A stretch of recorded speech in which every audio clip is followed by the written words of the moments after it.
Bonjour, je m'appelle Isabelle Laffineur, je suis psychothérapeute et enseignante, cofondatrice d'une ASBL qui s'appelle Sérénité et je suis passionnée d'arts martiaux traditionnels parce qu'ils prennent en compte la personne dans son entièreté.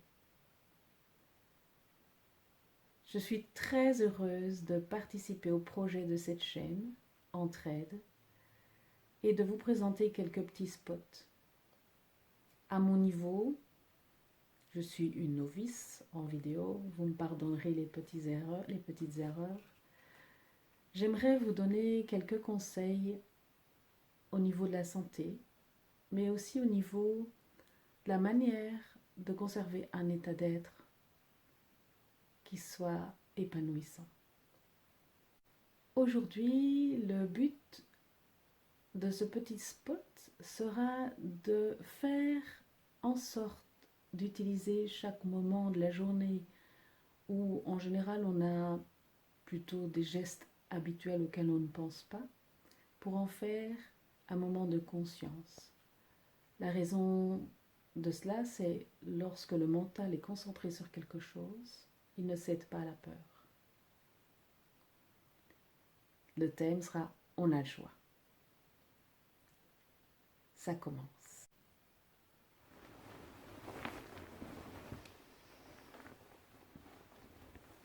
Ça commence au réveil le matin. Lorsque je me pose la question, comment je me sens? Quel est mon état d'être? Est-ce que c'est... Quelle journée? Zut, les enfants font chambre en bas. Va falloir les préparer pour aller à l'école.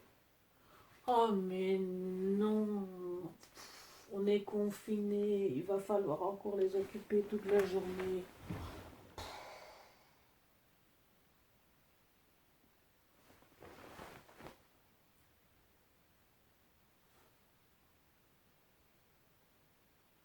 Où est-ce que c'est?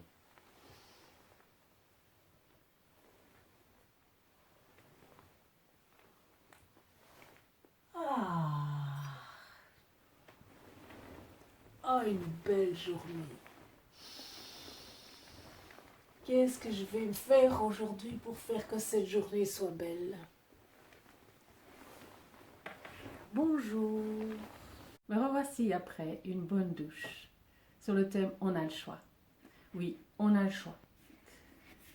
Est-ce qu'on veut faire le Calimero et continuer à se plaindre de les enfants sont turbulents, on est confiné à la maison, on n'a plus notre liberté d'aller où on veut, c'est désagréable, je suis seule, ou j'en ai marre d'être avec tout le monde à la maison, j'ai jamais de temps pour moi. Ou est-ce qu'on saisit l'occasion pour se comprendre, ou en tout cas observer comment on fonctionne? Pourquoi je propose cette possibilité? Je vais commencer par une blague que tout le monde connaît. C'est un monsieur qui va chez le docteur. Le docteur lui demande « Qu'est-ce que vous avez, monsieur ?»« Ah ben, je ne sais pas, mais quand je pousse là, j'ai mal. Quand je pousse là, j'ai mal. Là aussi, j'ai mal. Et puis, il y a là aussi. Et puis, il y a là. Et il y a là encore. » Et le médecin dit « Venez un petit peu ici. Je vais regarder votre doigt. » Ok. Pliez votre doigt. Ah, il est cassé. Bon, je sais, c'est pas très marrant, mais en tout cas, elle illustre très bien ce que je veux dire aujourd'hui, dans le sens où, lorsqu'on n'est pas conscient de comment on fonctionne, on est un peu comme ce monsieur qui a mal partout, mais qui ne sait pas l'origine de son mal. Voilà. Voilà, alors l'occasion de ce confinement peut être justement le choix de faire cette observation de soi, cette observation de ce que l'on vit, parce que c'est nécessaire à travailler ce fameux état d'être que je vous parlais au début de la séance.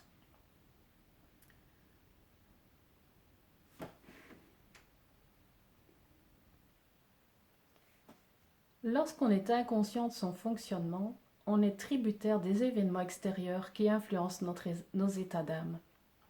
Donc pour amener un petit peu plus de conscience, je vais vous proposer de commencer par vous occuper de vos émotions. Comment allez-vous? Bien? Mal? Oui, mais bien. Ça veut dire quoi? Vous êtes joyeux? Vous êtes enthousiaste? Vous êtes passionné? Vous êtes plein d'énergie? Vous êtes amoureux? Mal, c'est quoi? Vous êtes triste? Vous avez peur? Vous êtes en colère? Vous êtes agacé? Vous êtes étonné, surpris? Vous allez me dire, qu'est-ce que j'en sais, moi? C'est vraiment la réponse que j'ai le plus souvent d'ailleurs dans mes séances lorsque je me demande comment ils se sentent. Au-delà du bien et du mal, on a du mal à mettre des mots sur ses émotions. Or, mettre des mots sur ses émotions, c'est le premier pas pour arriver à avoir une satisfaction de quelque chose dont on a envie, dont on a besoin. Car ces émotions sont un indicateur de cela. Et si on n'en prend pas conscience, on laisse les événements décider à notre place de l'état d'être dans lequel on va être. Alors, vous avez le choix. Soit continuer à faire Calimero sans comprendre pourquoi ça va pas bien, soit faire le chemin intérieur, de comprendre ce qui se passe. Pourquoi on a telles émotions?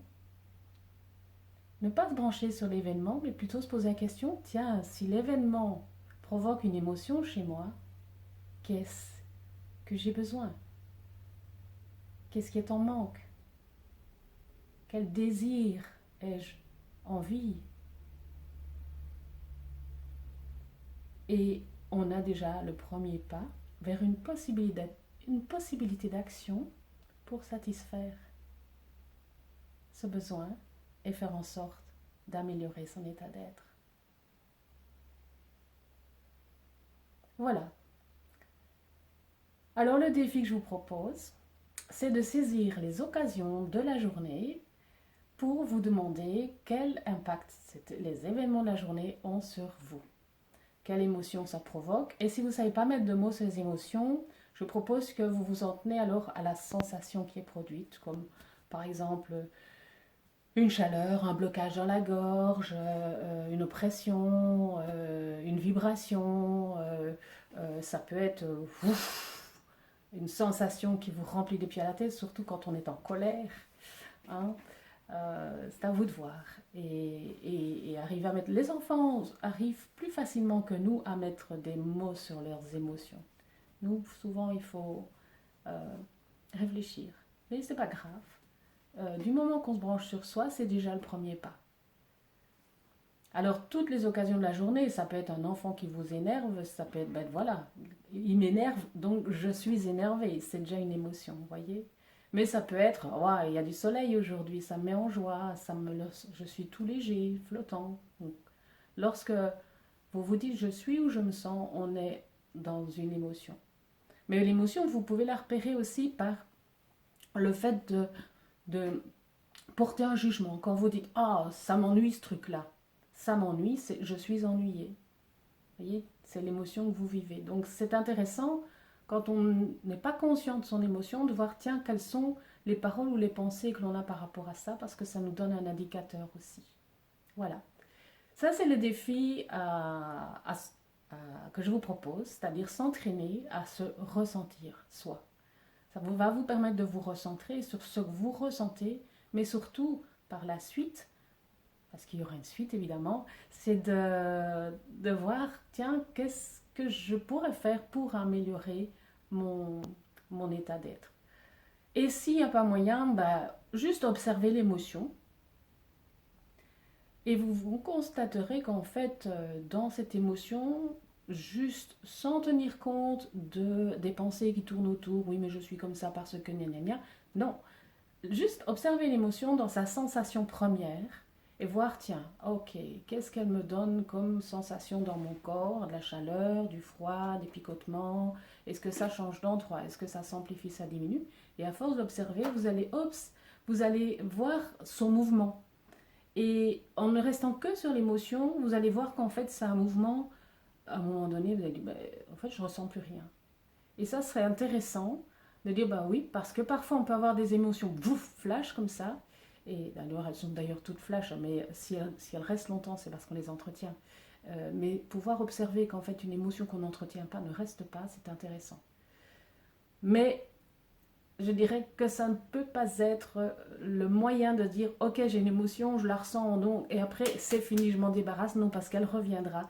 Si vraiment il y a un besoin là derrière qui doit être assouvi, on doit absolument en tenir compte. Donc une émotion qui revient régulièrement, elle est un indicateur qu'il vous manque quelque chose. Donc c'est intéressant de faire le travail de cette recherche. Parce que si vous ne le faites pas, il y aura un impact sur votre estime.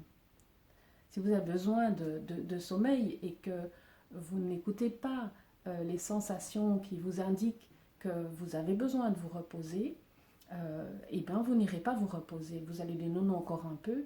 Et à force de ne pas se reposer, vous allez, entre guillemets, être plus aigri, plus en colère, plus énervé, avoir tendance à être plus désagréable avec votre entourage. Donc le mieux c'est, ok, je me sens fatiguée, je vais me reposer. Voilà, c'est facile avec des émotions physiologiques, c'est plus difficile avec des émotions qui ont un lien avec nos états psychologiques. Mais c'est pas grave, le défi est à relever. Alors je vous propose aussi du soir, le moment du soir, c'est de passer en revue tous ces moments de la journée où vous avez eu des émotions, mais et ne prendre que ceux où vous avez eu des émotions agréables, et là vous vous rappelez le souvenir. Et vous laissez imprégner à nouveau l'émotion agréable, et vous pouvez vous endormir sur ces belles images. À tous et à toutes, je souhaite de passer d'excellents moments avec vous-même. Alors, dans cette vidéo aujourd'hui, l'accent a été mis sur le fait de mettre de la conscience sur ce qu'on vit à l'intérieur de soi, de manière à mieux se connaître, de manière à pouvoir agir, de pouvoir avoir un impact sur son état d'être. À bientôt.